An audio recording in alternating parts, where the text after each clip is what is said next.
सभी धम्म मित्रों को सप्रेम नमोदर जय भीम। बौद्ध भारत में आपका स्वागत है। संयुक्त निकाय भाग 1 का 7वां परिच्छेद शुरू होता है। लक्षण संयुक्त। प्रथम वर्ग अट्टपेशी सुत्त। अस्थि कंकाल गौहत्या का दुष्परिणाम। ऐसा मैंने सुना, एक समय भगवान राजगृह के बेड़ूवन कलंदक नवाब में विहार करते थे। उस समय आयुष्मान लक्षण और आयुष्मान महामौदगलायन कृद्धकूट पर्वत पर विहार करते थे। तब आयुष्मान महामौदगलायन पूर्वान समय पहन और पात्रचीवर ले जहाँ आयुष्मान लक्षण थे वहाँ गए। जाकर आयुष्मान लक्षण से बोले, अब उस लक्षण चलें, राजगृह में भिक्षाटन के लिए प्रवेश करें। अब उस बहुत अच्छा कहकर आयुष्मान लक्षण ने आयुष्मान महामौदगलायन को उत्तर दिया। तब आयुष्मान महामौदगलायन ने कृद्धकूट पर्वत से उतरते हुए एक जगह मुस्कुरा दिया। तब आयुष्मान लक्षण आयुष्मान महामौदगलायन से बोले, आबुस, आपके मुस्कुरा देने का क्या हेतु है, क्या कारण है? आबुस लक्षण, इस प्रश्न का यह उचित समय नहीं है। भगवान के सामने मुझे यह प्रश्न पूछना यानी कि भगवान की उपस्थिति वहाँ पर होनी चाहिए। तब आयुष्मान लक्षण और आयुष्मान महामौदगलायन भिक्षाटन से लौट भोजन कर लेने के बाद जहाँ भगवान थे वहाँ गए और भगवान का अभिवादन कर एक ओर बैठ गए। एक ओर बैठ आयुष्मान लक्षण आयुष्मान महामौदगलायन से बोले, आप आयुष्मान महामौदगलायन ने कृद्धकूट पर्वत से उतरते हुए एक जगह मुस्कुरा दिया, सो आपके इस मुस्कुरा देने का क्या हेतु था? अब उस कृद्धकूट पर्वत से उतरते हुए मैंने हड्डियों के एक कंकाल को आकाश मार्ग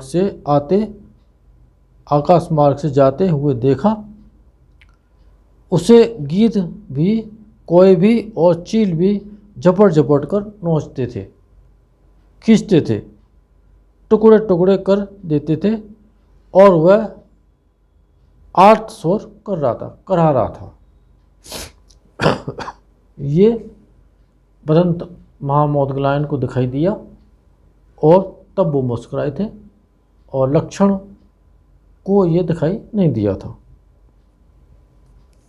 अब तब मेरे मन में ऐसा हुआ, बड़ा आश्चर्य है, बड़ा अद्भुत है, ऐसे भी प्राणी हैं, इस प्रकार का भी आत्मभाव प्रतिलाभ होता है।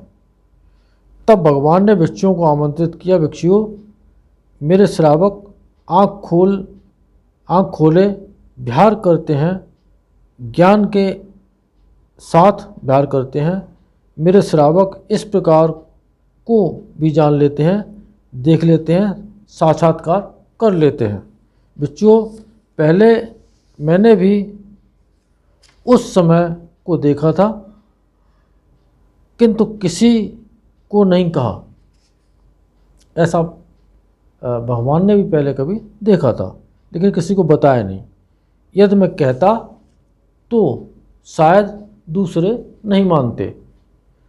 जो मुझे नहीं मानते उनका यह चिरकाल तक अहित और दुख के लिए होता। यानी कि भगवान की वाणी अगर वो कहते और बहुत से लोग नहीं मानते, ऐसा भी भगवान जान गए थे, इसीलिए नहीं बोला, क्योंकि उनका बहुत बड़ा नुकसान हो सकता था। क्योंकि मानेंगे नहीं तो बहुत बड़ा नुकसान होगा।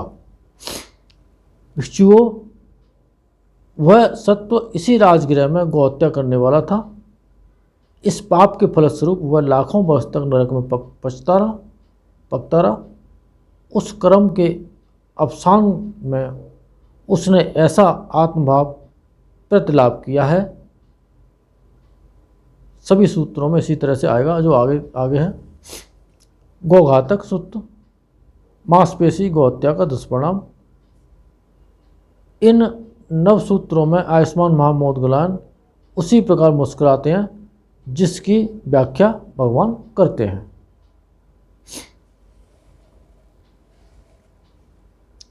अब उस मांसपेशियों को आकाश में जाते हुए देखा और वो भी करा रहा था। इसी राजगृह का गौघातक था, गौवध करने वाला व्यक्ति था।